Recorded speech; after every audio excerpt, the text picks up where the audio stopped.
Bonsoir à tous. Nous sommes très heureux à l'espace régional de réflexion éthique de vous accueillir pour entendre la conférence de M. Mattei. Alors comme vous le savez, je pense la plupart d'entre vous, l'espace régional de réflexion éthique est chargé de promouvoir les valeurs du soin, les valeurs éthiques du soin et d'aider aussi bien les professionnels de santé à faire face à certains dilemmes éthiques que de sensibiliser le grand public aux valeurs du soin. Pour ça, on organise donc des conférences, débats comme celle-ci, comme aujourd'hui. On anime des groupes de réflexion aussi sur des différents sujets. On en a sur la précarité et la vulnérabilité l'année dernière, la fin de vie. On a aussi un groupe qui s'est créé sur les objets connectés, une chance pour l'humanité des soins, point d'interrogation.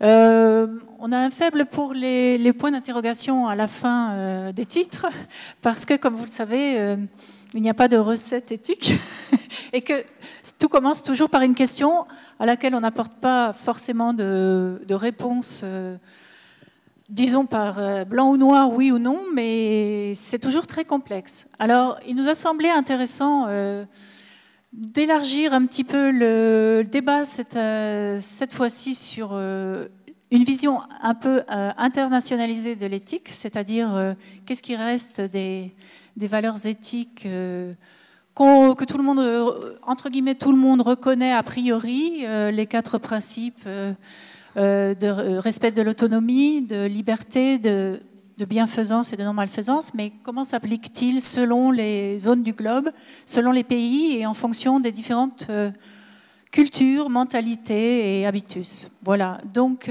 c'est à cette question que répondra M. Mattei. Juste un petit mot aussi pour vous dire que dans les attributions de l'espace éthique, il y a aussi la formation et que nous organisons des DU, dont un DU éthique et pratique médicale qui existe maintenant depuis 3 ans, pour sensibiliser pas seulement les professionnels de la santé, mais aussi des juristes, des philosophes ou des gens intéressés par cette question de l'éthique dans le soin.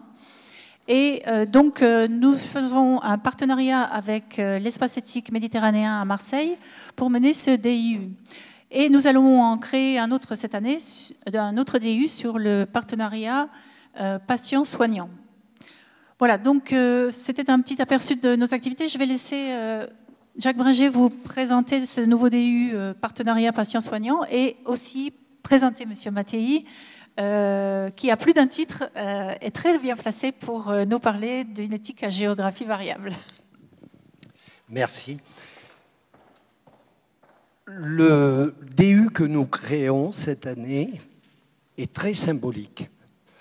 Au cours de mes réflexions en tant que doyen, j'ai vu qu'il était de plus en plus important que les futurs médecins, mais c'est vrai pour les futures infirmières, c'est vrai pour les futurs professionnels de santé, soient formés dès les premières années dans les cours, dans les ateliers, dans les mises en situation humaine par les patients et des représentants des patients. Et surtout des patients qui ont connu des situations extrêmement complexes et difficiles.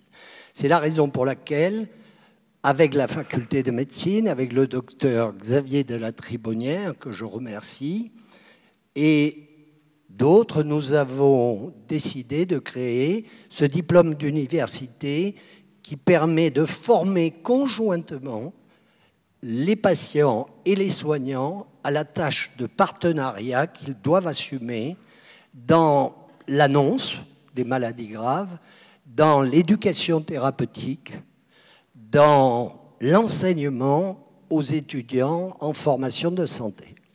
Nous nous sommes alliés à Paris 13, qui a une expérience récente en ce domaine, Paris Descartes, Silence aussi, mais nous pensions que la faculté de Montpellier-Nîmes ne pouvait pas être en retard dans ce domaine, et donc c'est pour ça que je me permets de vous le dire aujourd'hui. C'est un cap pour une faculté, mais c'est un cap qui doit être tenu. Cher Jean-François Mattei, chaque fois que nous vous accueillons ici, c'est un bonheur, bien sûr, parce que vous nous aérez. D'ailleurs, vous avez aéré l'Assemblée nationale lorsque vous êtes arrivé comme député et que vous avez bâti la réflexion politique dans ce pays sur l'éthique et l'éthique en santé. C'était la première fois qu'une assemblée de parlementaires entendait un discours de ce niveau. D'ailleurs, tous les journaux, de toutes les opinions confondues, ont salué votre pensée et ce que vous avez amené là. Par la suite, toute votre action n'a jamais démenti cet engagement et on peut dire que vous êtes effectivement un pionnier, un père de la réflexion éthique dans ce pays. Je voulais vous dire aussi qu'à travers l'Académie nationale de médecine, où justement vous êtes un responsable de la réflexion éthique, mais aussi la création d'un des tout premiers espaces éthiques, l'espace éthique Méditerranée, vous avez ancré dans le paysage ce qui aujourd'hui paraît évident pour les étudiants, mais des étudiants ici, et j'en vois beaucoup qui ne le sont plus, et qui ont été étudiants en santé, en profession de santé ou médecins, voire professeurs de médecine, n'ont pas eu la chance d'avoir ce type de réflexion, ce type d'approche d'un questionnement éthique, pragmatique, qui est fait finalement pour penser dans un monde qui aujourd'hui pousse à ne pas le faire, à être réactif, instinctif. Nous savons que l'instinctivité est devenue l'étalon or du jugement parfois de la qualité d'une personne. Et là, justement, c'est une nécessité de prendre la distance pour pouvoir réfléchir avant d'agir, bien sûr, mais aussi pour prendre le temps de le faire. Et donc, toute cette démarche a une méthodologie, un apprentissage, et finalement, ce n'est pas que des discours, c'est de la pratique. Voilà, membre de l'Institut aussi, nous vous accueillons dans cette vieille faculté toujours avec un très grand plaisir. Je tiens à excuser le doyen Michel Mondin. Aujourd'hui, c'est le concours de première année des études de santé. Donc, vous avez de la chance d'être là. Parce que si vous étiez dans les hangars du parc des expositions, vous seriez moins, avec une mine moins bonne. Je les ai vus, les étudiants en médecine, ils ont une mine terrible actuellement. Et donc il va nous rejoindre, de même que le directeur de l'espace éthique, Thierry Lavabre-Bertrand, qui est très impliqué dans ce concours. Bien, merci beaucoup de votre invitation. Je remercie naturellement l'équipe de l'espace éthique.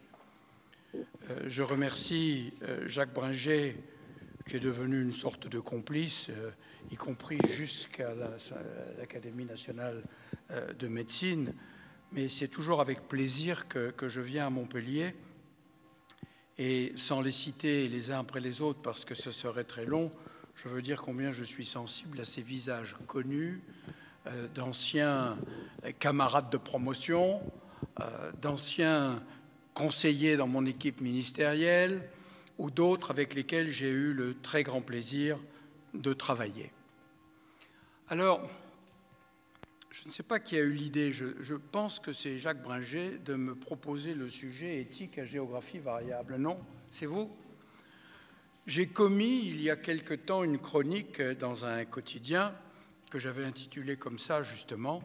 Eh bien, vous voyez, ça a une suite, ça m'a contraint à piocher et à aller plus loin dans ma réflexion. Le sujet que vous m'avez demandé d'aborder aujourd'hui constitue en réalité l'occasion idéale pour bien appréhender sous ses différents aspects ce qu'est l'éthique en général et l'éthique biomédicale en particulier, et je voudrais vous proposer de procéder par étapes. Dans un premier temps, je voudrais vous inviter à une introduction au voyage, puis je reviendrai sur les fondements de l'éthique qui permettront notamment à ceux qui sont moins familiers avec la matière de mieux comprendre mon troisième point, à savoir les raisons qui peuvent expliquer les variations éthiques ici ou là sur la planète. Et enfin, naturellement, ça sera la majeure partie de mon propos, illustré par une série d'exemples précis d'éthique à géographie variable pour bien fixer les idées. Alors, d'abord, l'introduction au voyage. La préoccupation éthique s'est imposée dans notre pays en 1983, date à laquelle le président de la République a souhaité créer le Comité consultatif national d'éthique, un an après la naissance d'Amandine, le premier enfant conçu par fécondation in vitro en France, parce que se posaient immédiatement plusieurs questions cruciales, dont celle de savoir ce qu'il convenait de faire avec ce qu'on appelait, avec un certain embarras, les embryons surnuméraires. Quand on y pense, 83, cette chronologie décalée est surprenante, car c'est après la fin de la guerre en 1945 véritablement qu'a émergé une nouvelle forme de conscience, la conscience éthique, après le drame de la Shoah et les drames de cette guerre sur lesquels je n'insiste pas.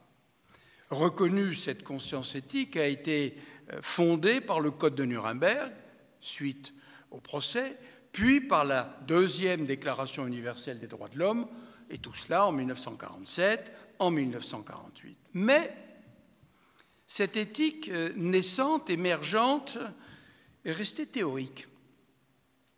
Elle n'a pas immédiatement été intégrée dans les modes de pensée, dans les modes de raisonnement pratiques, et de fait, il n'a jamais été question d'éthique dans toute une série de textes de loi qui pourtant traitent de sujets dont une dimension éthique apparaît évidente. Alors, quelques exemples.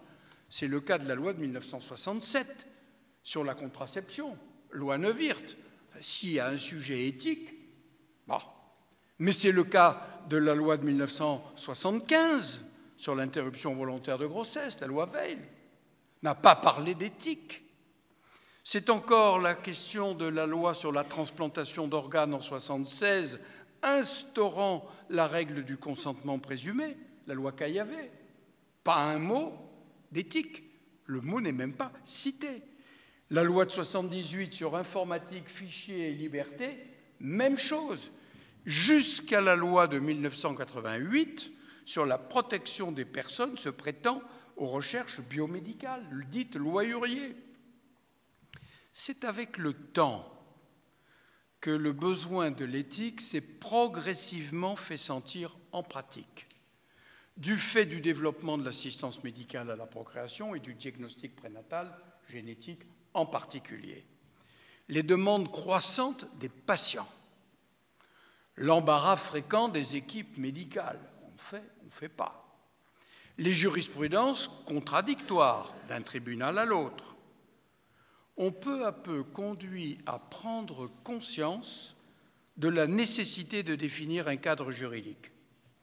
Et après quelques années de tâtonnement, la question s'est imposée ainsi: faut-il légiférer dans le domaine de la bioéthique? Et c'est à cette question que le Premier ministre me demanda de répondre en 1993. Dans ma démarche, à côté de l'analyse de la situation en France, s'imposa très vite la nécessité de comprendre comment nos voisins appréhendaient la question. Et j'entrepris donc une série d'entretiens en rencontrant mes homologues parlementaires étrangers. Ce fut d'abord la Grande-Bretagne, qui se dirigeait vers une loi spécifique limitée à l'assistance médicale à la procréation et qui était conduite par la baronesse Warnock. Elle esquiva ma question sur l'embryon d'une façon étonnante, en m'expliquant presque indignée qu'il fallait évidemment absolument respecter l'embryon, mais qu'on ne parlait d'embryon qu'à partir du 14e jour, après la fécondation. Avant, on parlait de pré-embryon, notion nouvelle, dont on pouvait faire à peu près ce qu'on voulait, ce qui était évidemment très pratique pour le diagnostic préimplantatoire, la congélation, les recherches, et j'en passe. Et devant mon étonnement, nonobstant la raison invoquée de la formation de l'axe rachidien déterminant, et au 14e jour, elle m'expliqua, me laissant stupéfait, qu'avant le 14e jour, l'embryon pouvait de toute façon se scinder en 2 ou 3 et qu'on ne pouvait pas parler d'une personne. No comment. En fait, je fus surtout convaincu, après cette rencontre, que le pragmatisme britannique était à l'œuvre et que jamais, en France, nous ne pourrions nous engager dans ce type de raisonnement. Ma visite suivante fut pour l'Allemagne. Et comme je m'étonnais des dispositions très restrictives qui étaient en préparation, il me fut répondu qu'en raison du passé historique de la médecine nazie en termes d'expérimentation humaine, il n'était pas question de laisser place au moindre doute. Et mon homologue m'expliqua, à la moindre autorisation, nous aurions droit aux manchettes à la une des journaux alertant « Il recommence ». Et je compris que nous ne pourrions pas légiférer en France sur de tels repères. Je me rendis donc en Espagne, rencontrer le député Palacios, et je m'étonnais de nombreuses dispositions très permissives qui étaient prévues. Et il me répondit tout de go, vous savez, après les années de Franco et de l'Opus Dei, nous avons été assez contraints et nous voulons vivre et jouir de toutes les libertés possibles. Autrement dit, une réaction à l'histoire inverse de celle de l'Allemagne. Et je me fis la réflexion in petto que ces repères ne pourraient pas être ceux de la France. Il me restait l'Italie. La visite fut brève. On m'expliqua que l'Italie n'envisageait aucune législation dans le champ de la bioéthique pour ne pas avoir d'ennui avec le Vatican. Évidemment, la France n'était pas dans la même situation. Mais 2 autres événements me confirmèrent qu'il fallait aller de l'avant. D'une part, la Commission européenne à Bruxelles s'apprêtait à faire entrer le sang et ses dérivés dans les règles du marché intérieur comme les produits commerciaux.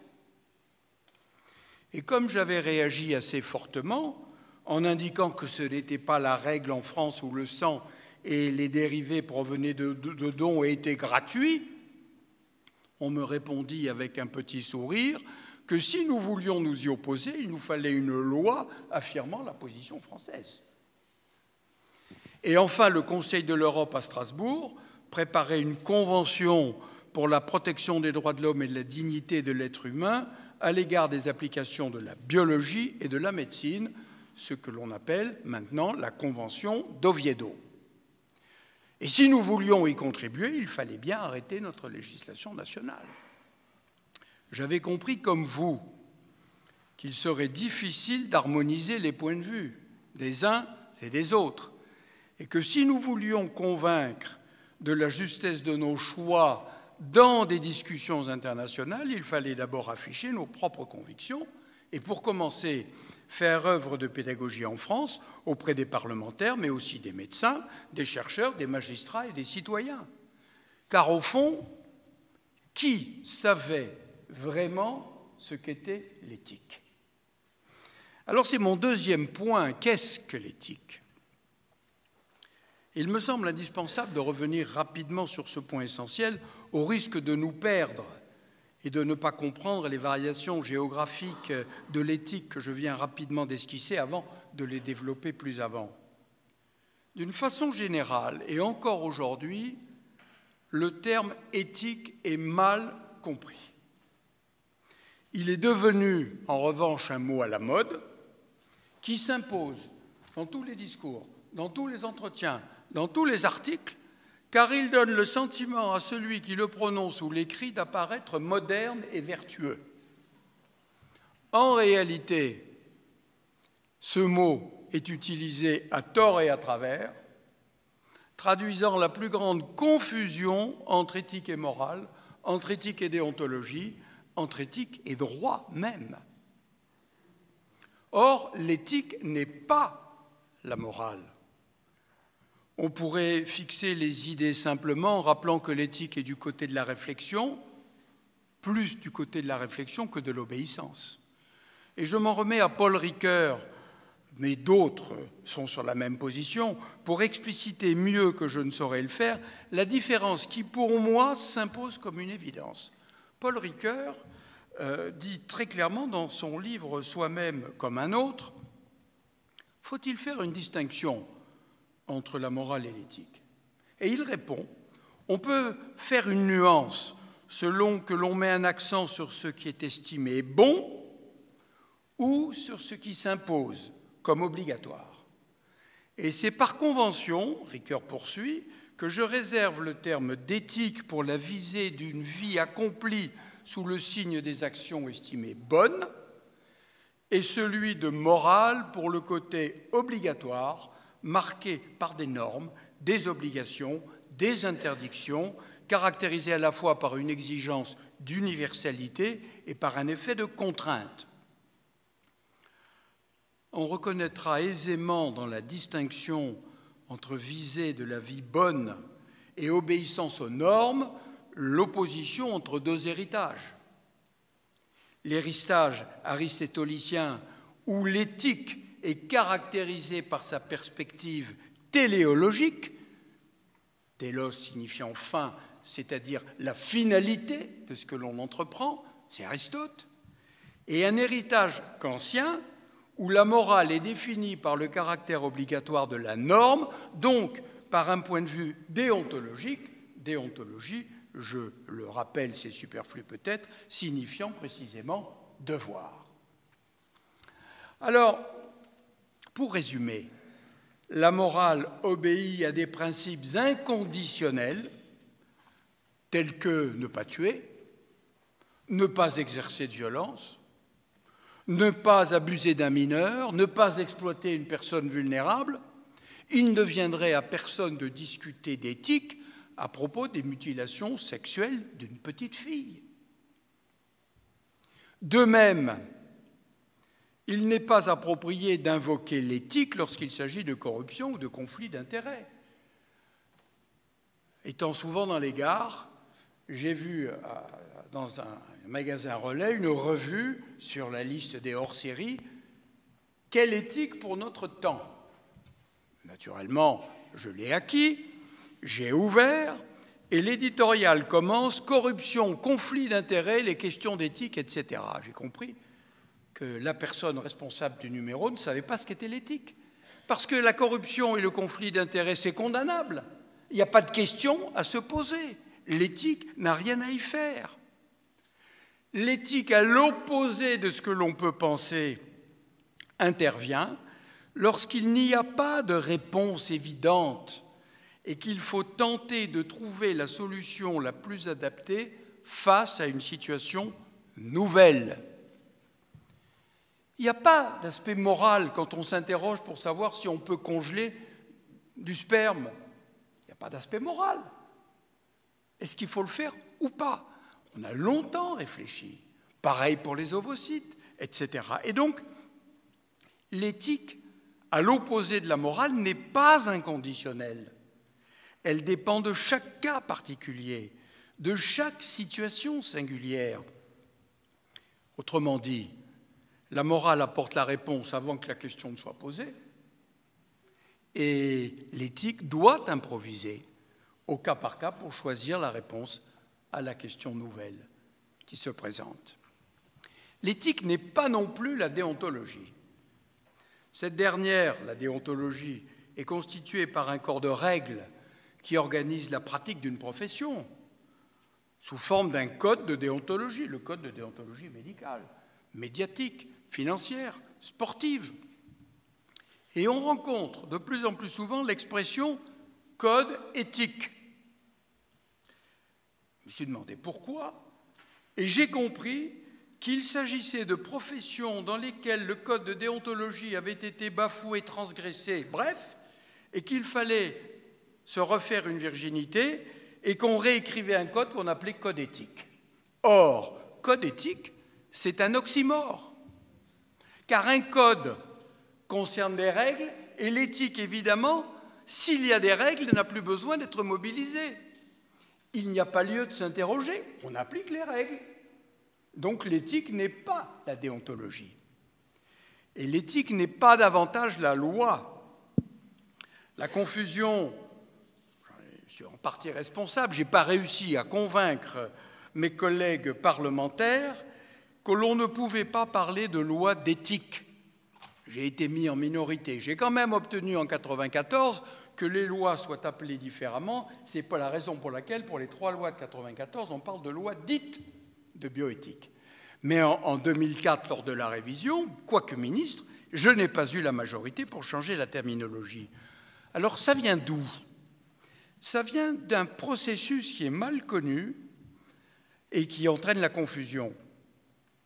En réalité, la délibération éthique qui est conduite au cas par cas, lorsqu'elle conduit invariablement à la même réponse, ce qui n'est pas obligé, finit par définir dans le temps ce qui devient une norme éthique. Et quand cette norme éthique est stabilisée dans une société, le processus législatif peut alors se mobiliser pour transformer la norme éthique en norme juridique. Mais dès lors, l'éthique n'a plus lieu d'être. Là où la loi passe, l'éthique s'efface, puisque la réponse est apportée par le droit. En réalité, et vous l'avez dit, l'éthique est un questionnement. Ça n'est pas non plus une science, c'est un questionnement qui s'impose devant des connaissances nouvelles à l'origine de situations inédites. Devant telle situation, que vais-je faire? Quel comportement vais-je adopter? Il faut donc faire un choix. Celui-ci repose sur un questionnement, c'est cela l'éthique. Et ce questionnement va s'effectuer à 2 niveaux successifs. D'abord, un questionnement individuel par un dialogue en conscience. J'insiste sur ce point et j'y reviendrai car la conscience personnelle joue un rôle majeur dans la réponse au questionnement éthique. Fonction des propres valeurs éducatives, philosophiques, métaphysiques, de l'expérience vécue. L'éthique de conviction personnelle résulte des valeurs portées par la conscience de chacun. Voilà comment moi je veux mener ma vie. Mais comme nous vivons ensemble dans une collectivité, il faut définir une position du groupe et les convictions personnelles ne sont pas toujours à l'identique. Elles sont parfois même très éloignées. Et donc, il faut conduire une délibération éthique. Je vous renvoie à Habermas. Et là, il faut dire que le poids culturel va jouer un rôle très important dans la décision qui sera prise. Je veux vraiment insister sur le rôle des consciences parce que ce sont elles, et on va le voir, qui sont le plus souvent à l'origine des différences de choix, d'attitude et de comportement selon les groupes de population dans un pays et davantage encore d'un pays à l'autre. Alors voyons maintenant, c'est mon 3e point, quelles peuvent être les raisons qui expliquent les variations éthiques. J'ai abordé le rôle important de l'histoire dans mon introduction et je ne vais pas y revenir pour m'appesantir sur les 2 autres causes principales. D'abord, le rôle des croyances religieuses, notamment à partir de l'exemple paradigmatique de l'embryon, qui est évidemment crucial et qui est particulièrement révélateur, cet exemple, des difficultés à trouver des convergences. Ce n'est pas très nouveau d'ailleurs, parce que bien avant que le débat éthique ne s'impose, les débats sur l'interruption de la grossesse ont montré les choix différents selon les pays, souvent fondés sur des convictions religieuses, soulignant le rôle des croyances religieuses dans les décisions politiques. Dans certains pays, d'ailleurs, le débat se poursuit avec vigueur. Les pro-choice, les pro-life. On a vu le référendum en Pologne, ça a été récemment, il y a peu de 2 ou 3 ans, en Irlande. Bref, il y a des difficultés à échapper aux croyances religieuses selon l'importance qu'a la croyance religieuse dans le pays concerné. Mais si on reprend le problème d'une façon plus générale, on voit que si les religions dans leur ensemble prônent le respect de l'embryon in vivo dans le sein de sa mère, et à peu près toutes, et même toutes à l'identique, elles affichent des points de vue différents lorsqu'il s'agit d'embryons in vivo et in vitro. À part la religion catholique, qui ne fait pas de différence entre l'embryon, qu'il soit in vivo ou in vitro, les autres, Église réformée, judaïsme, islam, considèrent que l'embryon prend vraiment toute sa valeur dès lors qu'il est dans l'utérus de sa mère et qu'il commence à s'y développer. Et elles n'ont donc pas la même appréciation du tout pour l'embryon in vitro, dont Montel dit qu'il n'a pas vocation spontanément à se développer et qu'il nécessite pour se développer un acte volontaire de transfert in utero. Et que donc, ça n'est pas pareil. Même si de plus en plus souvent dans notre pays, l'influence religieuse cède le pas au principe de laïcité, on comprend qu'à l'origine de différences notables dans les approches éthiques, elle peut encore, cette religion, avoir plus ou moins de poids. Je l'ai dit pour l'Italie, c'est en train de s'estomper, mais c'est encore évidemment très fort. Pourquoi d'ailleurs, je le dis d'un mot, c'est que la pire des choses est de ne pas légiférer pour interdire, puisque ce qui n'est pas interdit est forcément permis.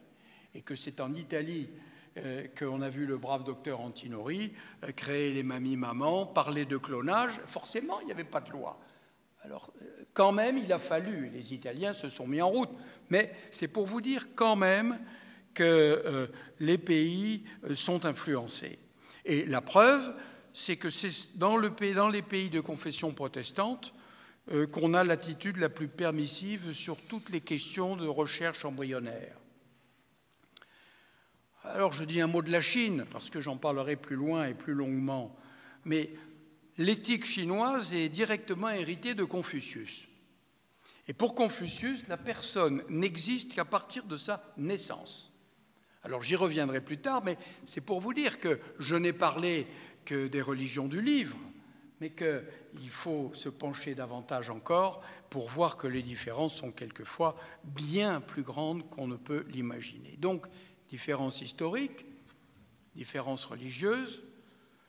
Je voudrais maintenant m'attarder un instant sur les différences philosophiques selon les cultures, parce qu'elles vont achever de démontrer l'extrême difficulté d'unifier le principe même de l'interrogation éthique. Par exemple, un philosophe, Ruwen Ogien, défend ce qu'il appelle une éthique minimaliste. Elle consiste, cette éthique minimale, à affirmer que si nous avons des devoirs envers les autres, nous n'en avons aucun envers nous-mêmes. Reprenant la règle du fait ce que voudra de l'abbaye de Thélème, enfin, vous savez ici ce que ça veut dire, il affirme que chacun est libre de faire ce qu'il veut de sa vie dès lors qu'il ne provoque aucune conséquence sur les autres. Mais c'est oublier quand même que pour Rabelais, l'homme a par nature une inclination à la vertu et que face à un choix, il optera pour le bien. Ce n'est pas évidemment le prérequis d'Ogien qui vise surtout à exclure toute intrusion paternaliste de l'État ainsi que tout jugement porté sur la vie d'autrui. La bienfaisance dont vous parliez, conduisant d'après lui au paternalisme, au bout du compte, le seul principe qu'il retient est celui de la non-malfaisance. L'éthique minimale, donc, selon Ogien, rejette l'idée kantienne de devoir moral envers soi-même, tout de même important, tout comme l'idée aristotélicienne de vertu morale personnelle. C'est en fait la porte ouverte à la dissolution du lien social, et ce courant minimaliste, pour cette raison même, n'est dans les faits pas vraiment une référence discutée lorsqu'il s'agit de prendre une décision qui intéresse le groupe, mais il reste apprécié par les libertariens et peut surgir ou ressurgir à telle ou telle occasion. Dans la réalité, deux grands courants éthiques s'opposent, reflétant les différences de repères culturels pour penser l'action. l'éthique utilitariste, inspirée par David Hume et John Stuart Mill, d'essence anglo-saxonne, pour laquelle tout choix éthique doit maximiser le bien-être collectif et donc prendre en compte l'intérêt du plus grand nombre. Cette théorie est conséquentialiste dans la mesure où elle évalue une action uniquement en fonction des résultats escomptés. Alors, par exemple, au Royaume-Uni, je me suis penché sur ce cas parce qu'il est quand même assez symbolique, les décisions concernant les malades ou la recherche reposent moins sur l'intérêt du patient lui-même, du patient concerné, que sur le souci d'efficacité de l'ensemble. Par exemple, prenons 2 cas concrets. Une greffe de moelle osseuse peut être refusée à un enfant si son pronostic laisse augurer malgré tout une rechute, car il vaut mieux en faire profiter un malade susceptible de guérir. De même, une greffe pulmonaire est écartée pour un patient dont on comprend qu'il ne s'arrêtera pas de fumer. Dans ces cas, on privilégie la recherche du succès avant tout, quitte à ne pas donner leur chance à tous les malades.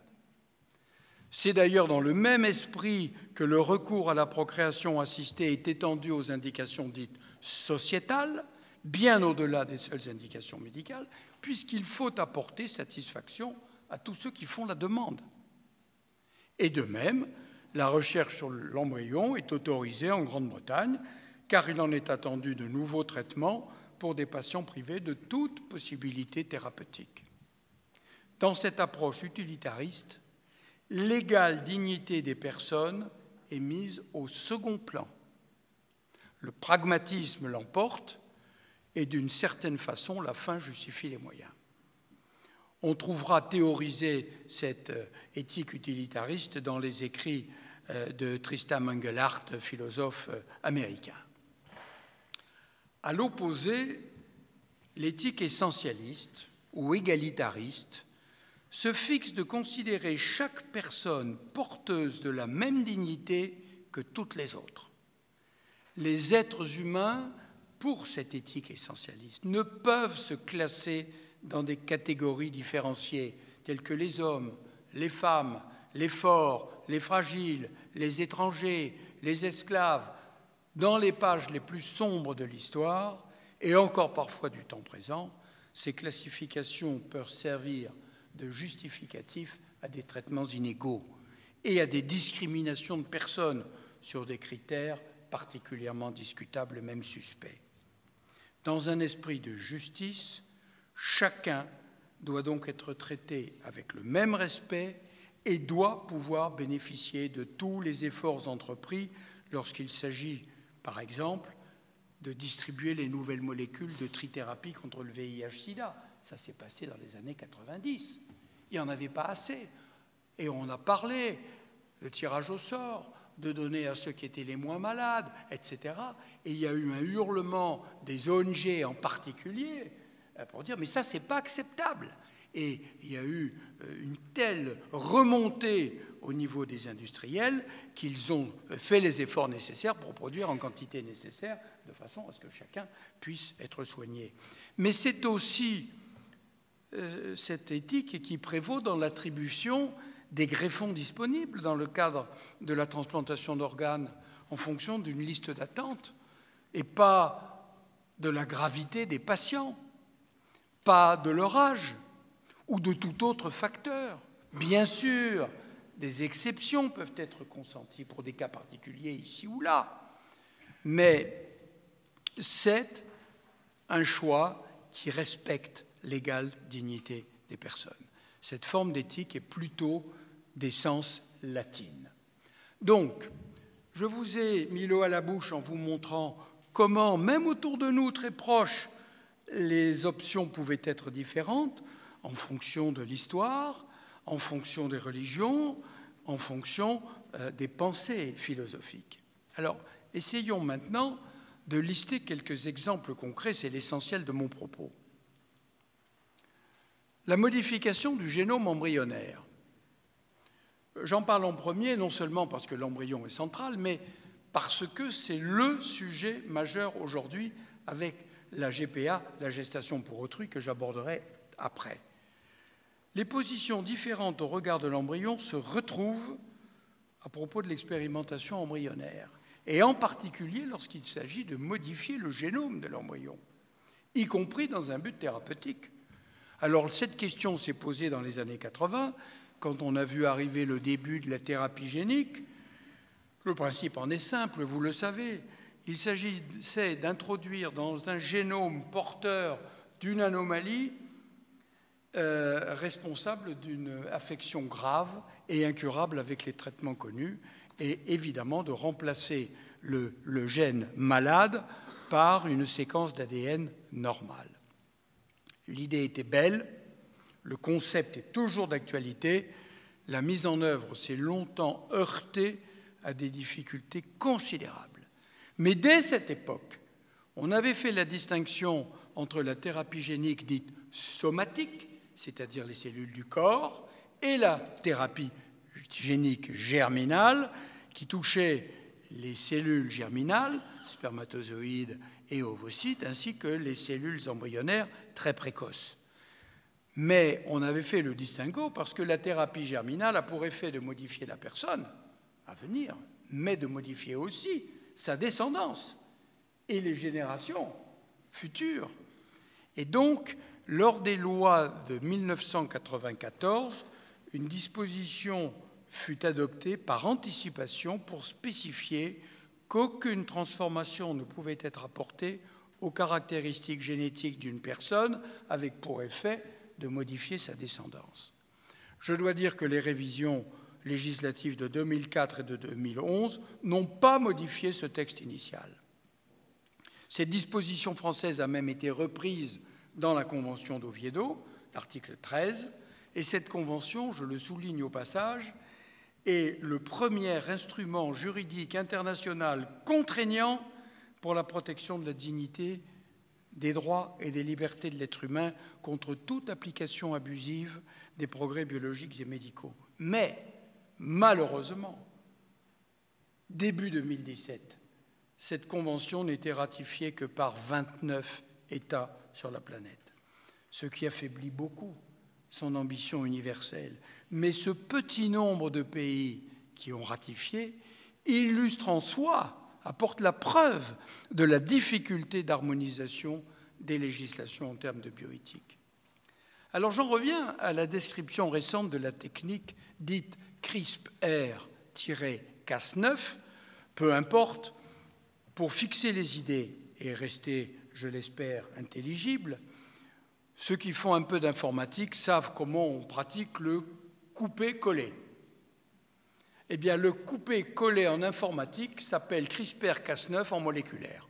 On fait un couper-coller d'ADN. Et on peut donc aller modifier un gène, l'enlever, le remplacer comme on veut. C'est assez stupéfiant. Ça a été trouvé par deux chercheuses, mesdames Doubna et Charpentier. Et comme toujours, ce sont les découvertes les plus simples et immédiatement répétables qui deviennent universelles. Ils ont appelé ça, les Anglais, le genome editing. Alors, je me suis battu parce que la traduction d'édition génomique ne me plaisait pas beaucoup. On m'a fait valoir que le vrai travail d'un éditeur, c'était de remettre en forme, de corriger, de mettre en page, d'en faire les alinéas, bref, et qu'on remettait en ordre le génome d'une certaine façon. Donc, parlons d'édition embryonnaire. C'est quand même, le sujet était tellement surprenant et presque inquiétant qu'en décembre 2015, un sommet international à Washington a eu lieu sur l'édition du génome, organisé par les Académies américaines des sciences et de médecine, la Société royale britannique et l'Académie des sciences de Chine. Les experts ont globalement estimé qu'aucun pays ne devait faire cavalier seul en utilisant cette technique, trop récente pour pouvoir en apprécier les risques, notamment les effets collatéraux indésirables. Et ces experts, et les découvreuses que j'ai citées, craignaient qu'à la faveur d'un vide réglementaire et éthique, la transformation de caractères humains ne soit tentée avec des répercussions imprévisibles pour les personnes concernées et leur descendance. Et ces experts pointaient même le risque d'une nouvelle forme d'eugénisme basée sur la sélection des embryons en fonction de la qualité des gènes introduits ou modifiés. Et ils avançaient l'idée d'un moratoire sur les manipulations génétiques des cellules reproductrices et embryonnaires et appelaient à un débat mondial de façon à ce qu'on progresse pas à pas. C'était aussi l'avis du Comité international de bioéthique de l'UNESCO. Eh bien, cette proposition de moratoire n'a pas été retenue par la communauté scientifique. On a assisté à la multiplication de positions différentes. Nombreux ont été les scientifiques qui disaient que l'utilisation de cellules souches ou de cellules d'embryons humains dans les premiers stades de développement était acceptable en recherche fondamentale, à la stricte condition que l'embryon n'ait pas été conçu pour donner lieu à une grossesse et ne soit pas transféré dans un utérus. À l'opposé de cette position très avant-gardiste de certains chercheurs, le gouvernement fédéral américain s'est refusé à tout financement public de projets de recherche utilisant les manipulations génétiques d'embryons humains. Encore que c'est un État fédéral et que certains États, comme l'Oregon en particulier, soient beaucoup plus permissifs.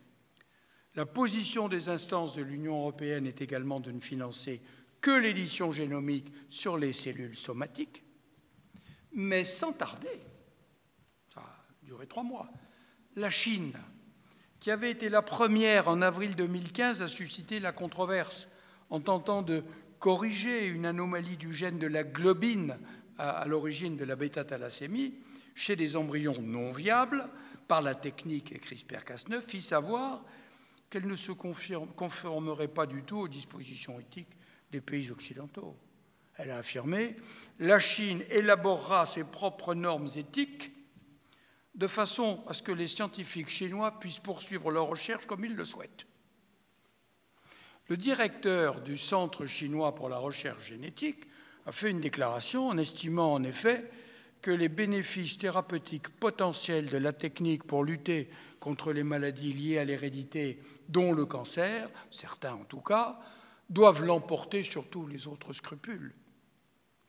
Et dans le nord du pays, la Chine, le grand site mondial de clonage d'animaux est en cours de construction, avec pour ambition de fabriquer des animaux de compagnie et des vaches à viande. Le directeur du groupe chinois, à l'origine du projet, assure en outre, plus discrètement, mais il l'affirme, qu'il possède la technologie pour dupliquer des humains, mais qu'il ne prévoit pas de l'utiliser pour le moment. En fait, l'éthique chinoise, je l'ai dit, se nourrit du confucianisme, qui situe le commencement d'une personne à la naissance, je l'ai dit, et dans un but médical, il n'est donc pas du tout interdit de pratiquer certaines expériences nécessaires sur l'embryon, mais ils ajoutent quand même, parce que Confucius et Hippocrate, c'était des contemporains, et il y a certaines idées que l'on retrouve, ils ajoutent un certain nombre de conditions. L'embryon ne doit pas avoir plus de 14 jours, on retrouve un certain pragmatisme, ne doit pas être produit à des fins de recherche, et surtout ne doit pas être implanté à des fins de reproduction et doit être détruit après la recherche. Voilà la Chine, bande à part, 1,5 milliard de personnes quand même sur la planète. En Grande-Bretagne, en février 2016, les scientifiques ont obtenu l'autorisation de manipuler par CRISPR-Cas9 l'ADN d'embryons humains. Leur but étant d'identifier les gènes qui influent sur le développement embryonnaire après la fécondation et de comprendre comment un certain nombre de maladies génétiques se développent. D'une façon générale, je vous l'ai dit, la recherche sur les embryons humains est autorisée en Grande-Bretagne depuis 2009 sous la réserve qu'ils soient détruits avant le 14e jour. Je vous renvoie à la baronesse Warnock. À mon sens, cette limite ne tiendra pas très longtemps. Car quand on saura parfaitement ce qui se passe dans les 14 premiers jours, on va évidemment vouloir savoir ce qui se passe le 15e et le 16e. Alors ça, c'est une autre question d'éthique très intéressante, c'est la question de la limite, mais ce n'est pas le sujet. En Suède, La recherche sur l'embryon est également autorisée. Les résultats de l'analyse des gènes de 88 embryons ont été publiés en avril 2016. Et en Europe, le pays le plus permissif, c'est la Belgique. La loi autorise tout sauf 3 choses, quand même, heureusement. La création d'hybrides homme-animal, le clonage reproductif et l'amélioration génétique des personnes qui nous mènerait au transhumanisme. Ça, c'est aussi un autre sujet. Autrement dit, vous le voyez, la polémique sur la manipulation du génome embryonnaire n'est donc pas prête de se clore. Et elle n'est pas la seule. Car deuxième sujet, c'est le clonage humain. La question des règles éthiques internationales est surtout discutée depuis que le clonage de la brebis Dolly a été connu en 1996. Cette technique a ouvert des perspectives nouvelles, en même temps source de grandes inquiétudes. Je me souviens très bien de cette révélation scientifique et le nombre de mises au point, d'exposés, d'explications qu'il a fallu faire. Le 11 novembre 1997, l'UNESCO a réuni la 29e conférence générale et a adopté à l'unanimité par acclamation la Déclaration universelle sur le génome humain, les droits de l'homme, et interdit le clonage. L'Assemblée générale des Nations unies l'a fait tienne. Elle a interdit le clonage. Mais l'Assemblée générale, dans ce processus d'acceptation, n'a pas force juridique. Et donc, il a bien fallu revenir sur la question. D'autant que moi, j'ai bien défendu, j'étais membre du Conseil de l'Europe à l'époque, j'ai défendu le protocole additionnel de la Convention d'Oviedo sur le clonage. Le Conseil de l'Europe a interdit le clonage, mais comme je vous l'ai dit, trop peu de pays l'avaient ratifié pour que ça ait vraiment une efficacité internationale. Alors, on est revenu à l'assaut de l'ONU en disant « Bon, vous avez adopté, mais ça n'a pas de force de loi, donc il faut que vous vous prononciez. » L'ONU s'est engagée dans un processus et elle n'a pas pu aboutir à une convention interdisant toute forme de clonage, en raison de fortes divergences des États, essentiellement d'ailleurs du fait des pays de culture catholique d'Amérique centrale, qui souhaitaient l'interdiction absolue de toute forme de clonage. Je vous rappelle qu'il y a 2 types, le clonage reproductif et le clonage qu'on appelait thérapeutique. Et ils voulaient tout interdire, et d'autres, les utilitaristes notamment, pour faire vite, voulaient préserver la possibilité d'utiliser le clonage thérapeutique à des fins de recherche. Donc échec total. Alors, la commission juridique de l'ONU a récupéré le sujet. Il a fallu 4 ans pour qu'elle aboutisse à une déclaration de principe interdisant toutes les formes de clonage humain incompatibles avec la dignité et la protection de la vie humaine. Mais le résultat du vote n'est pas très rassurant. 71 voix pour l'interdiction, 35 contre et 43 abstentions. La majorité n'est donc pas pour l'interdiction affirmée.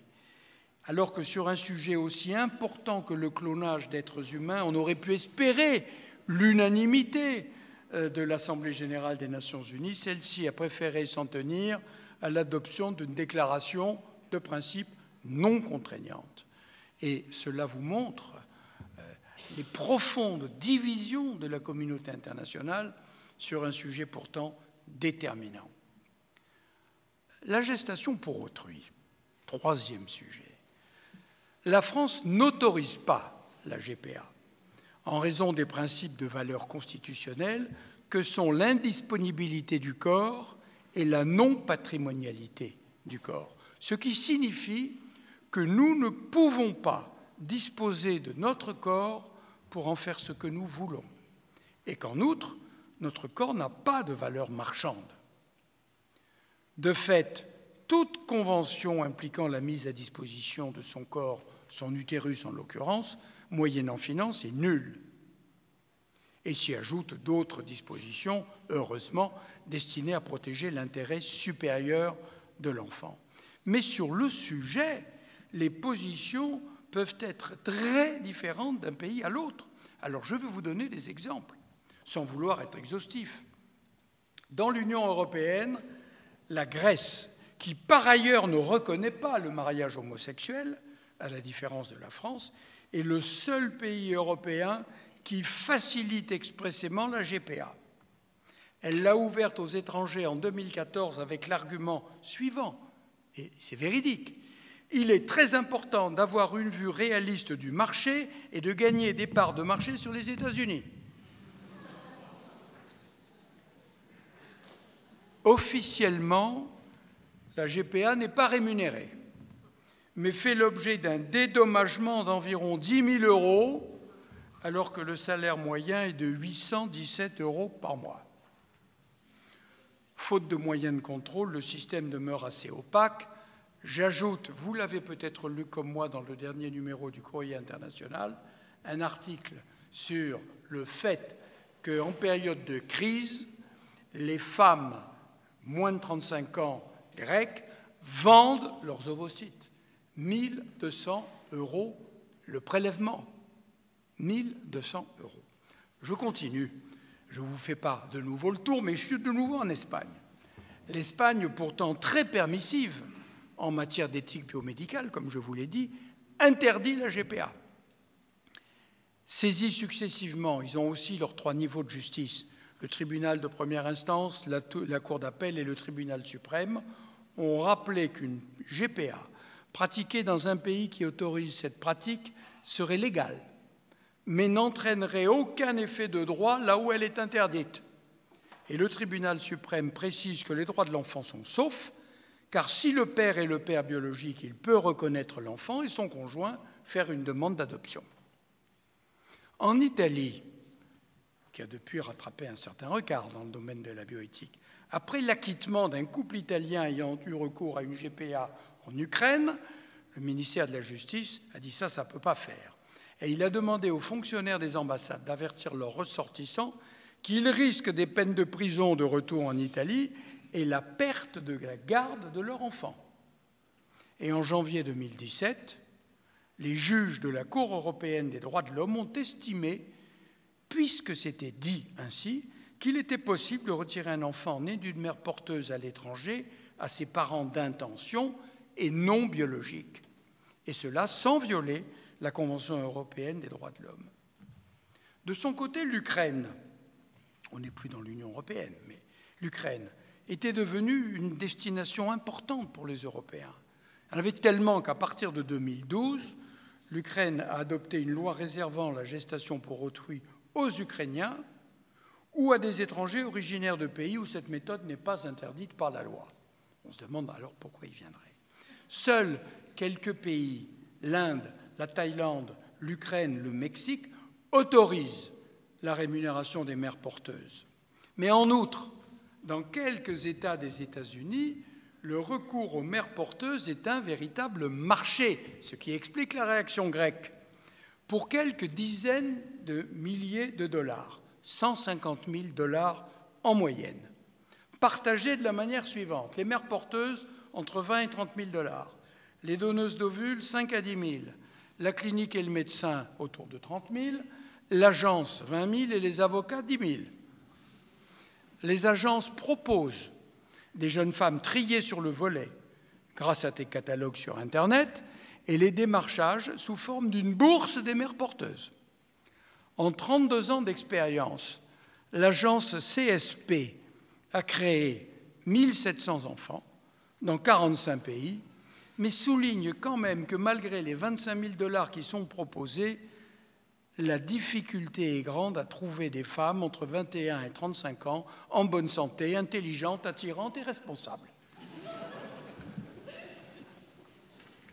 Le coût élevé incite désormais de nombreux couples à préférer l'Inde, la Thaïlande ou le Mexique. Les couples saoudiens se dirigent plutôt vers l'Asie et l'Europe, quand les couples chinois préfèrent les États-Unis. En Inde, depuis sa légalisation en 2002, une chaîne commerciale s'est organisée autour d'un millier de cliniques de fertilité qui acceptent toutes les demandes, célibataires, hétérosexuels, homosexuels. Les candidates pour être mères porteuses sont toutes issues de classes très pauvres, au point qu'on a pu parler de prolétariat reproductif. Le coût est compris entre 10 000 et 20 000 euros, dont 1 300 à 7 000 pour la gestatrice, et un chiffre d'affaires annuel de plus d'1 milliard de dollars pour les intermédiaires. Mais devant une telle expansion quasiment industrielle, 30 000 demandes chaque année, l'Inde interdit depuis 2012 aux célibataires et aux couples homosexuels étrangers d'avoir recours à la GPA et fixe depuis décembre 2012 des conditions beaucoup plus strictes par une série de directives visant à réguler l'accès des étrangers aux mères porteuses indiennes. La Thaïlande, elle a pris des dispositions très restrictives aussi par une loi de février 2015 interdisant aux étrangers, aux couples homosexuels d'avoir recours à une mère porteuse. Et cette loi stipule que les mères porteuses doivent être thaïlandaises et âgées de plus de 25 ans. Le but de cette réorganisation de la Thaïlande, c'est, disent les Thaïlandais, d'empêcher que l'utérus des femmes thaïlandaises devienne l'utérus du monde. La Thaïlande a d'abord orienté les couples demandeurs vers le Cambodge. Mais à son tour, ce dernier vient d'interdire la GPA et désormais c'est au Laos que les réseaux tentent de s'organiser, souvent dans des conditions inacceptables, au point que certains, naïvement, pas tellement, ont posé la question d'une régulation internationale, ce qui reviendrait d'une manière détournée à la reconnaître et à la légaliser. Quoi qu'il en soit, pour les couples ayant obtenu un enfant après GPA, reste naturellement la question difficile du recours au pays, mais je ne l'aborderai pas car c'est un problème qui est essentiel à la France. Je voudrais vous dire quelques mots sur l'insémination post-mortem. Elle est interdite en France. Je n'ai pas le temps de développer pourquoi, mais dans la discussion peut-être. Et récemment, les Français ont pu être choqués par des décisions de justice contrevenant à leur législation dans le domaine de la bioéthique, à savoir l'interdiction de l'insémination post-mortem. Le 27 mai 2016, en raison de circonstances particulières, le Conseil d'État a ordonné l'exportation vers l'Espagne des gamètes du mari défunt de la requérante afin qu'elle puisse procéder à une insémination post-mortem interdite en France, mais autorisée dans son pays d'origine, car elle était espagnole. Le tribunal administratif de Rennes, quelques mois plus tard, dans une affaire, il est vrai, particulièrement douloureuse, a rendu une décision analogue. Et donc, vous le voyez, dans un pays qui interdit, les tribunaux peuvent autoriser la transgression de la loi nationale, mais ça, c'est le rôle de la justice, vous le savez comme moi. Je voudrais dire quelques mots sur la fin de vie, parce que ce sujet connaît des différences considérables entre les pays. Certains pays, comme la Belgique, autorisent l'euthanasie et l'aide à mourir, appelée parfois aide au suicide, y compris pour les mineurs. Certains pays acceptent l'aide au suicide, y compris l'aide au suicide, mais pas l'euthanasie, telle la Suisse. Quant à la France, je n'insiste pas, elle s'oppose à l'acharnement thérapeutique, qui prévalait encore il y a quelques années, mais qui est inacceptable autant qu'injustifié. Et elle a adopté une législation respectueuse du désir des mourants de ne pas souffrir, en autorisant la sédation profonde et prolongée, au risque de hâter la mort, mais accordant ainsi toute son importance à l'intentionnalité du geste. En revanche, elle considère que l'euthanasie signifierait la suppression dans notre société de l'interdit fondateur de ne pas tuer. De son côté, le Conseil de l'Europe s'est toujours opposé à l'euthanasie. J'ai participé à 3 débats et le Conseil de l'Europe a toujours plaidé pour la prise en charge de la douleur et l'accès aux soins palliatifs et l'accompagnement des mourants. Alors, plutôt que de continuer cette litanie à l'après-vert, il est intéressant de considérer que les différences d'attitude vis-à-vis de la fin de vie illustrent un conflit de valeurs qui va bien au-delà de la fin de vie. Je veux parler du conflit de valeurs entre la dignité et la liberté. Notre société est habitée par l'individualisme et le matérialisme. Et certains veulent porter au premier rang de toutes les valeurs la valeur de liberté, qui permet de réclamer des droits et de décliner tous ses choix. Or, par nature, la valeur de liberté est une valeur individuelle.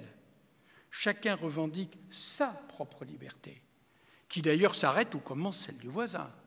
Autrement dit, la liberté sépare, voire divise, et contribue à la perte du lien social.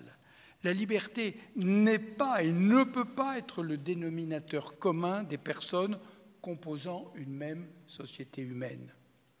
Au contraire, la dignité est consubstantielle à la personne humaine. Elle représente ce qu'il y a d'humain dans l'humain, quelles que soient les circonstances. Rien ni personne ne peut dépouiller un être humain de sa dignité. Celui qui est atteint au plus profond de lui est toujours un autre moi-même. Il est un semblable, porteur d'une égale dignité, détenteur d'une parcelle de la même humanité que moi. Et la dignité ne se confère pas plus qu'elle ne se retire, car sinon elle serait une concession, au même titre qu'une qualité sociale. Je vous concède une promotion, je vous concède une décoration, je vous concède un honneur, etc. Ça, c'est une qualité sociale. La dignité, pour dire les choses tout simplement, n'est pas biodégradable. Elle ne s'efface pas devant la déchéance du corps ou même de l'esprit. Imaginer le contraire conduirait à classer les humains en catégories différentes selon leur degré de dignité, sachant que par ailleurs, c'est la personne elle-même qui s'attribuerait la dignité dont elle s'estime encore porteuse ou dépourvue, ce qui tout simplement n'a pas de sens. Et donc évoquer, à mon sens, le droit de mourir dans la dignité me semble consister dans un contresens au regard de notre humanité, car il ne peut pas en aller autrement. On meurt toujours dans notre dignité humaine, quelles que soient les circonstances, qu'on peut évidemment et qu'on doit améliorer. Mais il faut le constater, et d'ailleurs dans cet amphi, sûrement certains ne partagent pas ce point de vue, mais cette philosophie n'est pas unanimement partagée. Le débat se poursuit, comme le prouve le fait que pas moins de 3 lois sur la fin de vie ont été adoptées sur le sujet en France entre 1999 et 2016. Je voudrais terminer avec... j'ai tenu compte du retard et de vos propos introductifs, donc ne vous inquiétez pas, je ne vais pas dépasser. Mais 2 exemples pour terminer, parce que je me suis finalement appuyé surtout sur des exemples au début de la vie et la fin de vie. Je voudrais en citer 2 pour lesquels je me suis personnellement engagé. La brevetabilité des gènes. Dans le même esprit de non-patrimonialité dont je viens de parler à propos de la GPA, alerté par la démarche de l'entreprise américaine Myriad Genetics qui souhaitait s'approprier les gènes prédisposant au cancer du sein, BRCA1, BRCA2, etc., j'ai souhaité, avec un large appui de la communauté universitaire et académique et hospitalière, que la loi précise clairement le corps humain, ses éléments ou ses produits, ainsi que la connaissance de la structure totale ou partielle d'un gène, ne peuvent en tant que tels faire l'objet de brevets. Mais, eu égard aux intérêts en jeu sur la planète, la seule position de la France ne suffisait pas. Et la brevetabilité du vivant continuait de s'imposer dans les faits. Siégeant au Conseil de l'Europe, je vous l'ai dit, en collaboration avec un député allemand, nous avons fait adopter une recommandation en 1997 interdisant de breveter les gènes. Et on s'était basé sur un argument qui nous paraissait d'une telle évidence qu'on était persuadé que ça allait aboutir très vite. On avait dit tout simplement, il faut faire la différence entre une découverte qui ne crée rien de nouveau et ne peut donc pas être brevetée, c'est le cas d'un gène. Et j'avais même détaillé en disant, quand on fait de l'industrie électronique, on ne brevette pas l'électron. Quand on fait de l'industrie atomique, on ne brevette pas l'atome. Eh bien, on fait des biotechnologies génétiques, on ne brevette pas les gènes. En revanche, une invention qui apporte une innovation, une technique, eh bien, on peut breveter. Et dans une biotechnologie, on brevette technologie, on ne brevette pas le bio. Eh bien, c'était tellement évident qu'il a fallu 16 ans pour que le 13 juin 2013, tant le débat a été passionné au regard des intérêts économiques importants aux États-Unis, 16 ans pour que le 13 juin 2013, la Cour suprême des États-Unis décide enfin que l'ADN est un produit de la nature et n'est pas éligible pour un brevet, simplement parce qu'il est isolé et séquencé. Les gènes ne pouvaient donc pas être brevetés. Le juge Clarence Thomas a argumenté « Les lois de la nature, les phénomènes naturels, les idées abstraites sont des outils fondamentaux du travail scientifique et technologique et n'entrent pas dans le domaine de la protection des brevets. » Je n'irai pas plus loin sur ce thème, mais je voulais l'évoquer parce que c'est l'exemple d'une construction éthique partagée réussie. On ne brevette pas les brevets sur la planète, les gènes sur la planète. Et donc, après vous avoir dit tous les échecs ici ou là, il fallait bien quand même montrer qu'on pouvait parfois réussir.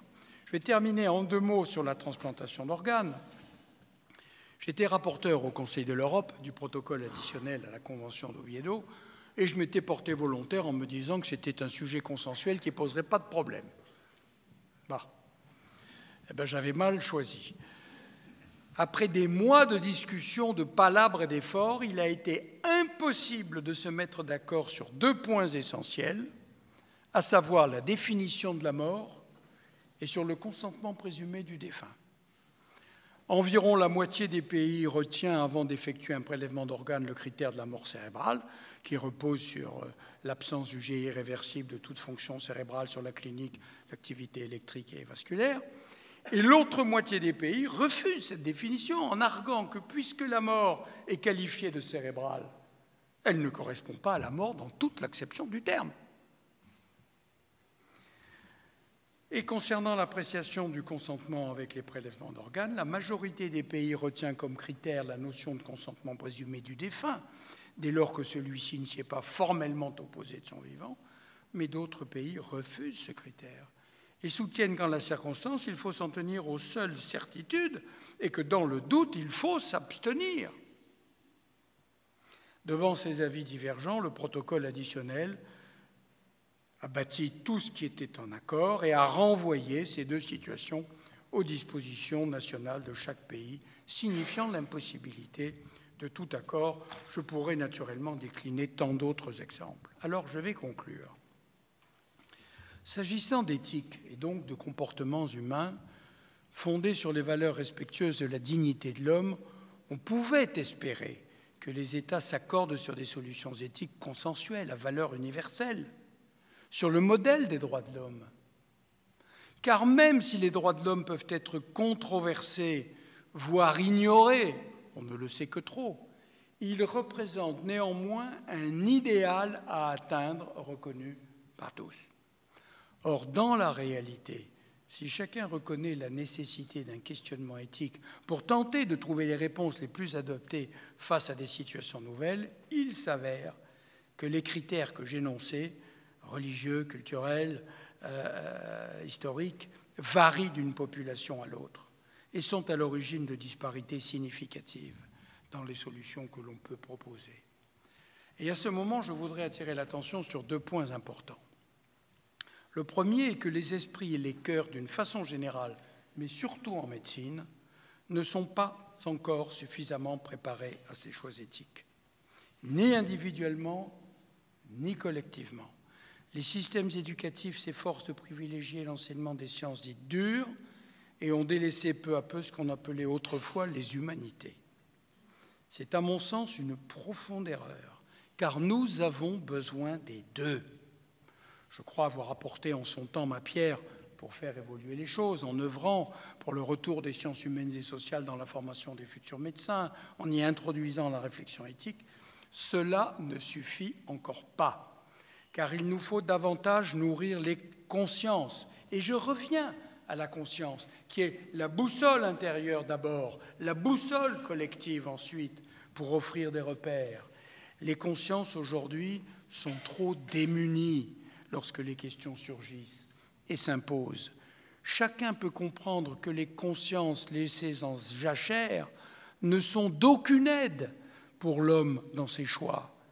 Personne ne s'est véritablement posé la question de ce que pourrait être un monde d'humain en l'absence de conscience. C'est à mon sens un point crucial.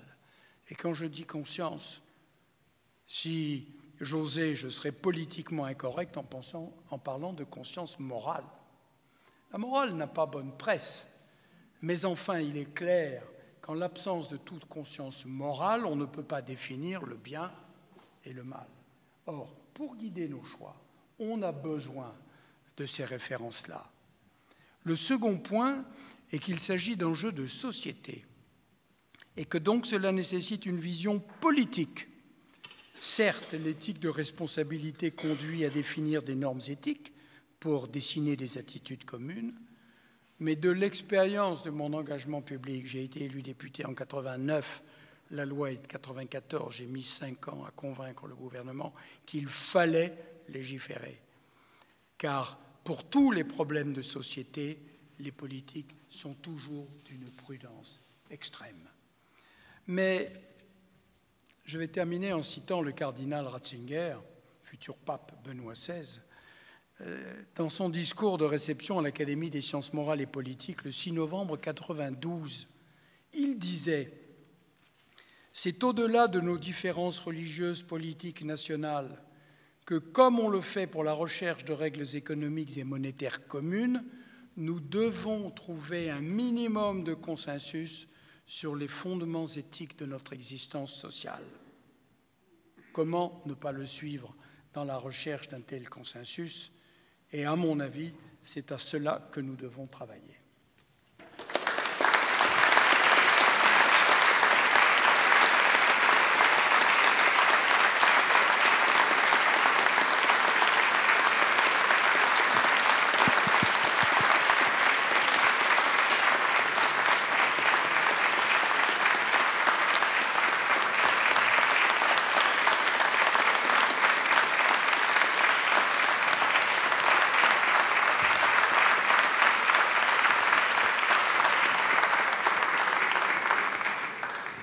Merci. Nous allons ouvrir quelques questions, bien sûr. Je remercie de leur présence Madame la directrice générale de l'Agence régionale de santé d'Occitanie, qui montre évidemment l'intérêt porté au débat éthique, le directeur général adjoint de la même agence, et bien sûr des représentants des établissements privés et publics de santé, puisque l'éthique doit à ce niveau ne pas avoir de frontières, et elle n'en a pas du tout. Vous avez la parole. Ne vous laissez pas impressionner par la densité du propos et on va picorer. Qui veut poser une question ? D'abord, merci infiniment pour cette magistrale conférence. Une question où vous avez parlé de la notion de Max Weber qui définissait une éthique de personnelle et une éthique de responsabilité publique. Comment l'homme politique, dans son esprit, peut-il effacer son éthique de conviction face à une éthique de responsabilité dictée par une majorité? Quel est le conflit qui se passe dans l'esprit du politique et comment le gère-t-il? Alors évidemment, cher Jacques Matteux, vous posez une question qui est d'une difficulté abominable et je vais quand même essayer de vous y répondre très rapidement. D'abord, quand on se forge une éthique de conviction, c'est pour mener sa vie. Et il est indispensable de se battre jusqu'au bout pour qu'on ne soit pas obligé de vivre contrairement à ses convictions.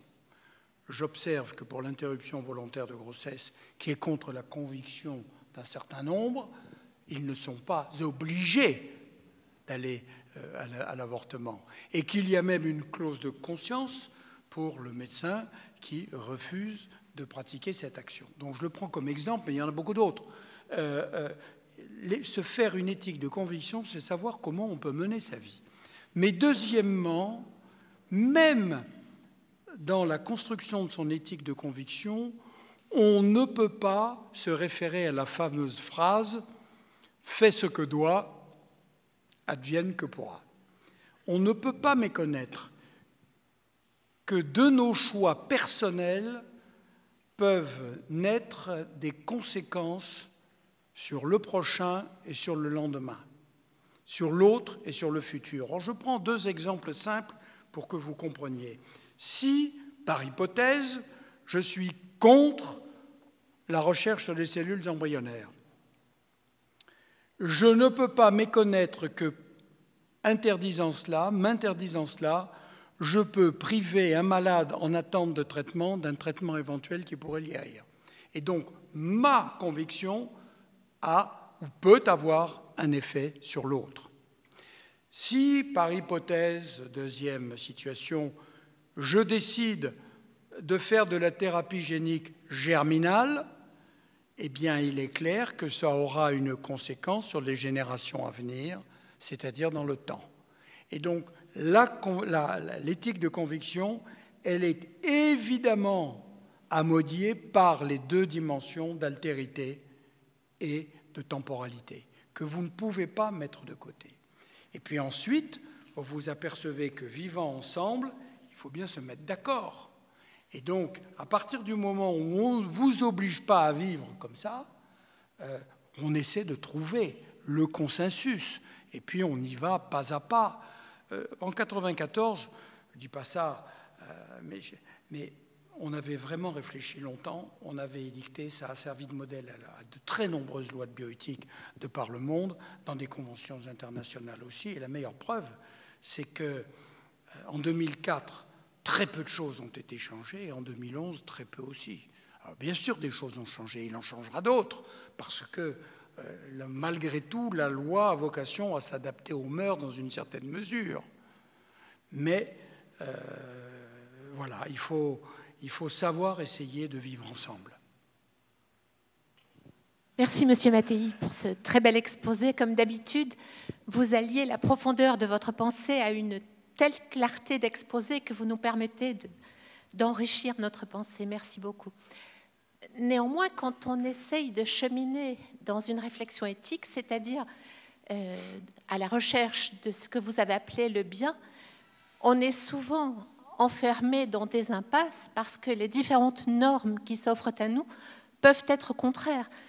Je vais prendre pour exemple ce dont parlait ces derniers mois notre nouveau président de la République.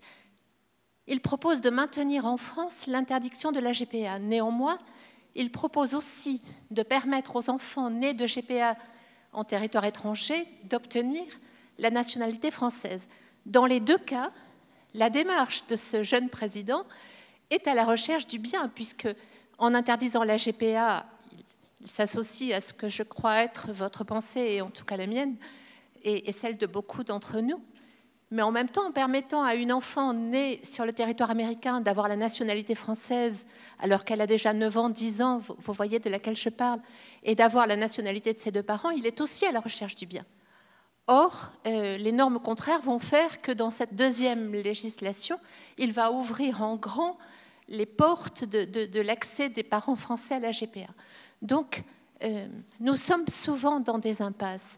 Comment pouvons-nous travailler, et en particulier dans cette gynécologie moderne que nous pratiquons, quand certaines doctrines ou quand certaines normes nous privent de la théorie du moindre mal? Écoutez, merci de cette question. Je vais prendre un tout petit peu de temps, mais pas trop, pour y répondre. J'ai moi-même, après le jugement de la Cour européenne des droits de l'homme, un peu sursauté en me disant, mais de quel droit la Cour européenne des droits de l'homme se permet de juger de la non-application de la loi française, voire même oblige à la contourner. Et puis, j'ai repris la réflexion, il faut toujours revenir sur les sujets pour bien les mûrir. La Cour a raison. Elle a raison parce qu'un enfant n'a pas à subir les conséquences du choix de ses parents. Et que ce n'est pas parce que les parents sont allés pratiquer une GPA à l'étranger qu'il doit porter le restant de sa vie l'absence d'état civil et de nationalité. Ce n'est pas possible. En revanche, et on le dit moi, mais j'ai lu la totalité des attendus du jugement de la Cour européenne, et d'ailleurs les Italiens l'ont appliqué, car je vous l'ai cité, les Italiens, quand le couple est revenu, l'enfant leur a été retiré et ils auraient pu faire de la prison. La Cour l'exprime très clairement en disant « La France a le droit d'interdire la GPA, mais si elle veut que réellement les effets de cette GPA soient contrecarrés, il faut qu'elle prenne des mesures pénales pour qu'on les applique. » Or, aujourd'hui, on en est resté, c'est vrai, à l'interdiction de principe de l'indisponibilité du corps, de la non-patrimonialité, et qu'on s'oppose à ce qu'il y ait un prix à la vie d'un enfant, etc., etc. On ne peut pas rentrer dans le sujet de la GPA qui est énorme, mais moi je pense qu'on ne peut pas priver un enfant de son identité, quand bien même ses parents. Et donc, il dépend, les Espagnols et les Italiens ont bien répondu. Si, ce qui est dans la majorité des cas, le père est le père biologique, il est normal que l'enfant ait la nationalité de son père. Et donc, qu'on lui donne la nationalité française, c'est normal. Et la mère demande à être la mère adoptante. Bon. Et donc, le couple est avec l'enfant, et l'enfant a un état civil. Le cas italien est différent. Le couple ne pouvait pas procréer, ni lui ni elle. Et donc, c'est un don de sperme et une mère porteuse qui a donné son ovocyte en même temps, et l'enfant revient, il n'est pas l'enfant biologique des parents, et les parents ont transgressé. L'enfant leur a été retiré et confié à un couple adoptif, etc. Mais il a eu un état civil. Et donc, moi, je crois qu'on peut répondre. On peut répondre. Mais si jamais le danger apparaissait, pour le moment, ce n'est pas le premier sujet qu'il a à traiter, mais si jamais ça venait, sur la GPA, moi, c'est vraiment le point où je ne peux pas céder. On évolue dans la vie, les mœurs évoluent, les techniques évoluent, les critères évoluent. Je ne porte pas de jugement, mais il y a des choses sur lesquelles on ne peut pas céder. Et la marchandisation du corps, d'ailleurs vous le voyez, les pays que j'ai cités, je me suis un peu attardé, mais comprennent bien que ça ne va pas. Ça ne va pas quand ça devient une industrie de l'infertilité, le prolétariat reproductif, etc., etc. Ce n'est pas possible. C'est fou. Premièrement, bravo. Inutile de le dire, on te l'a dit tellement de fois. Et comme tu es arrivé avec ton discours qui est parfaitement clair, tu n'as pas pu convaincre tous ceux que tu as eus au niveau des députés, etc., tous les hommes politiques, tu n'as pas pu les convaincre de quelque chose. Je pense que je suis très inquiet pour l'avenir. Ces contradictions, on vient d'en avoir une maintenant. Tu refuses à juste titre ce que l'on pense, à juste titre, selon tout au moins tes croyances et ta pensée, ce que tu viens de dire est la question posée par Gemma. Et tu dis que les Italiens n'ont pas accepté un enfant qui était au bout du compte ni le père, ni l'enfant du père, ni l'enfant de la mère. Mais si on regarde bien, on accepte tout à fait l'adoption d'un enfant qui vient d'un autre pays dont c'est ni le père ni la mère, mais c'est dans nos gènes, on peut dire maintenant, et on l'accepte fort bien. Tu vois les contradictions. Et je comprends les difficultés que tu as pour faire passer des idées et des convictions. Et puis à un moment, tu as dit une chose, et j'aimerais bien savoir en un mot ce que tu en penses, parce que c'est des choses qui évoluent tellement vite, surtout actuellement. Tu as parlé du transhumanisme, tu n'as pas employé ce terme, mais c'est le transhumanisme qui arrive. C'est l'homme nu qui arrive à une vitesse grand V, qui nous dépasse peut-être encore plus rapide que les découvertes qui peuvent être faites sur le génome. Tu ne penses pas que tout ce qu'on est en train de discuter maintenant, j'aimerais qu'on se rencontre dans 50 ans, malheureusement on ne pourra pas, ni toi ni moi. Écoute, je ne sais pas si l'éthique aura beaucoup changé, mais on aura de gros problèmes à régler si on reste sur nos propres valeurs, auxquelles je tiens. Je voudrais avoir ta pensée. Dis ça, c'est une autre question. Sur l'adoption, je ne te rejoins pas parce qu'on n'achète pas un enfant qu'on adopte. En tout cas, officiellement, ça ne se fait pas. Je vais te donner un exemple. J'ai voyagé beaucoup avec la Croix-Rouge et je suis allé à la rencontre de certaines ethnies dans le Pacifique. Et pas plus loin d'ailleurs que la Polynésie, même si ça se fait de moins en moins. Quand dans une grande famille, au sens clanique du terme, une femme ne peut pas avoir d'enfant, il est normal que sa sœur lui en fasse un. Et qu'elle lui remet à la naissance. Mais il n'y a pas d'argent, il n'y a pas de transaction financière. Et ensuite, dans cette organisation clanique, les parents sont les parents de tous les enfants et les enfants sont les enfants de tous les parents. Même s'il y en a une qui est plus en charge, de proximité, etc., etc. Et là, je n'y vois pas d'inconvénient car c'est de la générosité absolue. C'est de la générosité pure. Mais j'ai trop fait la littérature sur la GPA et les procès, sans rentrer dans le détail, un couple d'Anglais qui a les parents d'intention qui demandent, qui paient, qui proposent une somme à une mère porteuse, elle est enceinte, elle porte un enfant, et puis elle apprend que des Hollandais lui en proposent 5 000 € de plus. Et c'est aux Hollandais qu'elle le donne. Évidemment, dans le plus grand silence, en disant aux parents, finalement, je le garde, aux parents d'intention. Quand ils ont appris la vérité, ils ont fait un procès, mais le juge a dit, il vaut mieux qu'il reste dans sa famille dans laquelle il est depuis le début, même si ce n'est pas très juste, parce que vous, il ne vous connaît pas et il a 7 ans. Et donc, on a des situations abominables, quoi. Je veux dire qu'on ne peut pas jouer avec ces choses-là. On ne peut pas jouer. L'adoption, d'ailleurs, il faut m'arrêter quand vous me le dites, mais ces sujets... non, mais je fais confiance... où est-ce que vous êtes là? Vous me direz. Vous me direz, maintenant, il faut passer à côté, volontiers. Il y a une contradiction dans notre société qui n'a pas fini de m'interroger. On fait de l'insémination artificielle avec sperme de donneur. On accueille des enfants nés sous X. Et ces enfants sont confiés à des familles qui les accueillent. Et l'enfant, après insémination artificielle, il naît dans le couple et le donneur est anonyme. Et dans l'accouchement sous X, la mère est anonyme. Et quand on rencontre les enfants nés comme ça, j'en ai rencontré de temps et temps quand j'ai fait la loi sur l'adoption en 1996, me disant, mais nous, vous ne vous rendez pas compte, on veut savoir d'où on vient, quelle est notre origine, la biologie, mais ça compte, etc. etc. Et donc, une sorte de quête effrénée de la parenté biologique. Moi, je veux bien entendre. On parle de GPA, il n'y a pas d'anonymat. Il y a une femme qui porte l'enfant, qui va accoucher de cet enfant.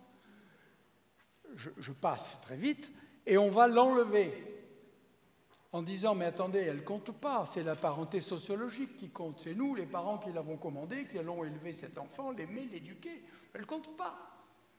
Or, elle est connue, et elle a quand même été 9 mois dans la mère de cet enfant. Et alors, l'opposition entre ceux qui prônent la parenté sociologique à tout craint, ceux qui prônent la parenté biologique à tout craint, est une contradiction absolue. Mais ce n'est pas le seul paradoxe de notre société, évidemment. Alors, sur le transhumanisme, là aussi, c'est un autre sujet tellement vaste.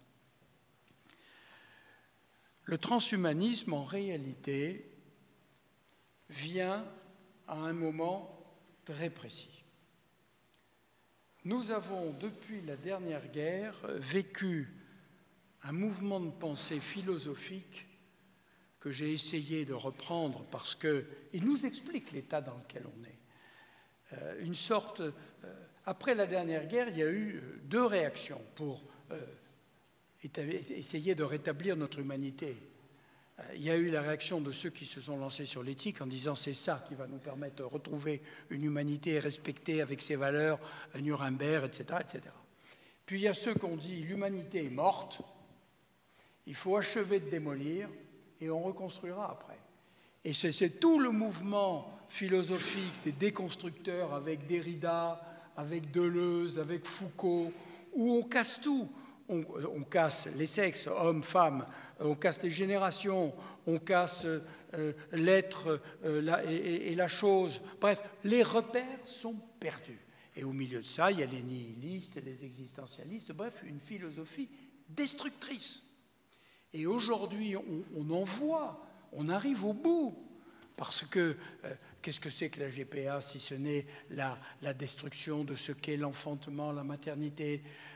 On peut être pour ou contre les choses, la société a évolué, mais toute la théorie du genre, je ne parle pas du mariage pour tous, mais la théorie du genre en soi, c'est une déconstruction. Les mamies-mamans, le record, c'est une femme indienne, elle a accouché à 72 ans. On casse les repères générationnels. Bref, notre société n'a plus ces repères. Et on a aujourd'hui les générations qui arrivent et qui se rendent compte que finalement, il faut construire quelque chose. Alors le transhumanisme apparaît en disant, mais attendez, on va vous proposer autre chose. On va vous proposer un homme amélioré. Et on a tout ce qu'il faut pour ça. On a les technologies convergentes.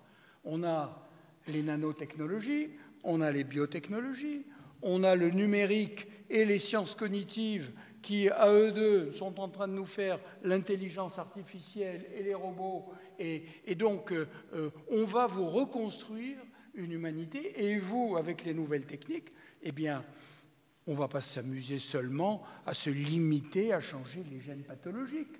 Après tout, si on peut vous transférer des gènes de meilleure qualité pour que vous ayez une meilleure mémoire, que vous ayez une plus grande force physique, que vous soyez protégé, etc., etc. Et donc, ils sont sur la quête de l'homme amélioré, jusqu'à d'ailleurs tuer la mort, c'est-à-dire l'immortalité. Je n'entre pas dans le détail, c'est un sujet fantastique. Et puis le transhumanisme conduit au post-humanisme, parce qu'en définitive, c'est la transition, et le post-humanisme veut aboutir à ce que le virtuel remplace le réel. Le grand gourou du post-humanisme, Ray Kurzweil, qui est chez Google, pour ça justement, envisage que dès que les problèmes informatiques seront réglés et qu'on aura mieux compris le cerveau dans son fonctionnement, c'est-à-dire d'ici une trentaine d'années, eh bien, on transférera le contenu de notre cerveau sur un logiciel informatique et on n'aura plus besoin d'être embêté par un corps qui est lourd, encombrant, souffrant, etc. Et donc, on est sur ces schémas-là. Et je pense que c'est le moment de réagir en disant, attendez, c'est pas ça l'humanisme qu'on veut. Bon, bref. Merci beaucoup pour votre intervention qui était vraiment passionnante. Je voudrais juste peut-être ajouter quelque chose, ou en tout cas vous poser la question. Vous avez parlé donc de l'influence philosophique pour rejoindre donc les problématiques d'éthique. Mais est-ce que vous ne pensez pas aussi qu'on pourrait quand même se rattacher aux valeurs juridiques, même si je ne suis absolument pas juriste, mais à la notion de personne, au concept de personne qui a créé le droit, donc qui en quelque sorte aussi est déjà une façon de protéger donc la personne, ce concept de personne et donc d'être humain. On pourrait, encore que là, ça vient de tellement loin, le droit, que le droit romain, alors je ne peux pas me hasarder sur la Chine, mais le droit romain a bien, dans son premier code civil, depuis le début, séparé les personnes et les choses. Nous avons, dans la loi de 1994, provoqué une révolution copernicienne qui m'a mis un grand nombre de juristes académiques sur le dos. J'ai voulu que le corps rentre dans le code civil. Parce que le corps, on peut se poser la question, est-ce que le corps est notre personne ou est-ce que ce n'est qu'une chose? Alors, je ne peux pas rentrer dans le débat, mais on a quand même un corps aujourd'hui qu'on peut remplacer par pièces détachées. Vitria à Marseille, après sa transplantation cardiaque, ce n'était pas son cœur qui battait, mais il était le même. Et donc, finalement, est-ce que notre humanité est dans notre matérialité? Et donc ça oppose un nouveau débat, et le droit ne peut intervenir que lorsqu'il y a une matière. Et donc, pour le moment, on s'en est limité à définir un corps par pas une pirouette, mais on sait le faire. Mais la personne est digne, et pour qu'elle reste digne, on doit respecter son corps. La personne n'est pas que matérielle, elle est aussi immatérielle. Et donc, c'est consubstantiel. Et donc, pour le moment, ça paraît très difficile d'aller plus loin. Mais on ira peut-être, s'il faut un jour qu'on légifère, sur le transhumanisme et le post-humanisme pour fixer des bornes. Alors, je voudrais intervenir aussi maintenant sur la GPR en particulier. Donc, vous avez effectivement cité les influences culturelles, religieuses, etc. Mais il me semble que quand même le monde a tellement changé aussi que maintenant, il y a d'autres notions qui sont très importantes. C'est le marché, c'est-à-dire l'argent. Dans le monde actuel, donc ce qu'on peut nommer la mondialisation, hein, l'argent a un rôle capital, quoi.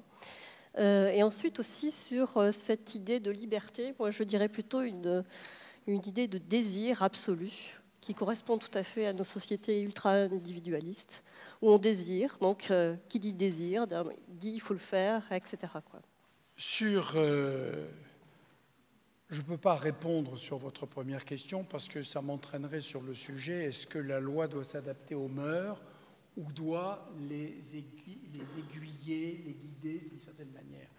Sur le deuxième sujet, c'est vrai que la liberté,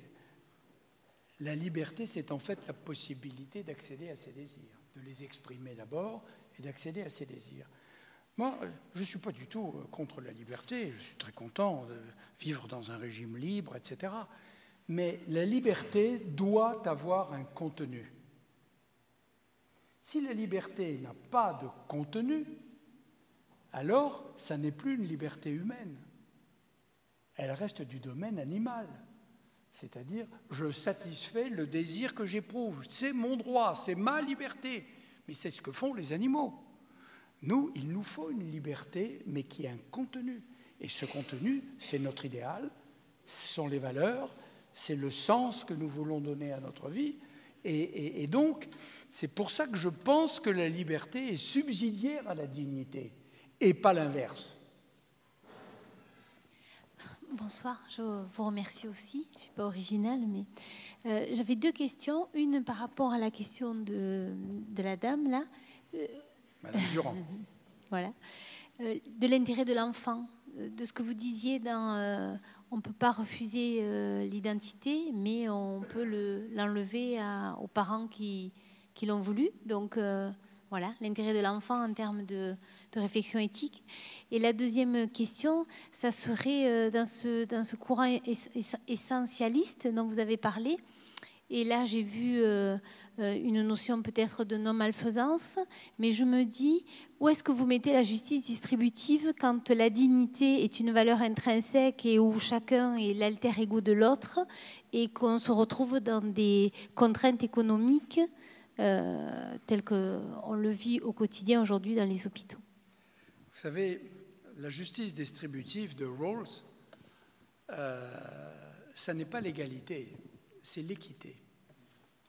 Et il faut traiter les gens de façon équitable, c'est-à-dire leur donner le maximum de chances et leur donner en fonction de ce qu'ils peuvent et doivent recevoir.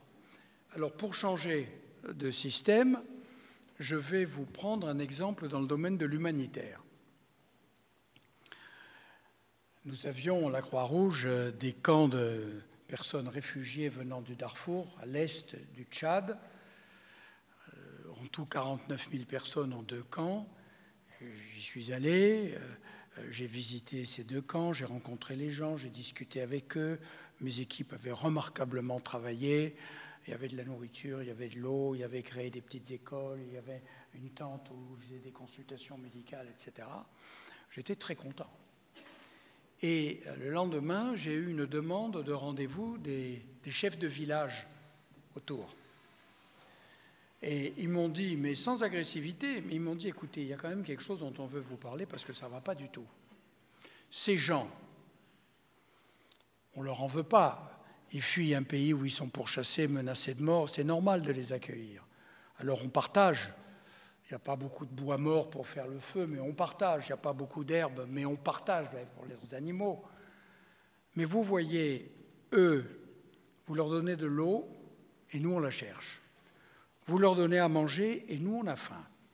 Vous les soignez et nous on n'a personne pour nous soigner. Ils sont mieux traités que nous et ça c'est pas normal. Et on a changé notre stratégie. Dans tous nos camps de réfugiés, dans la politique des camps de réfugiés, on a inclus les villages avoisinants pour qu'ils se sentent au moins traités aussi bien que les réfugiés. C'est la moindre des choses, je veux dire. Donc voilà un exemple d'équité. Ce n'est pas forcément de la justice, c'est de la justice distributive. Merci beaucoup, Monsieur Mattei, d'avoir accepté notre invitation et pour cette intervention.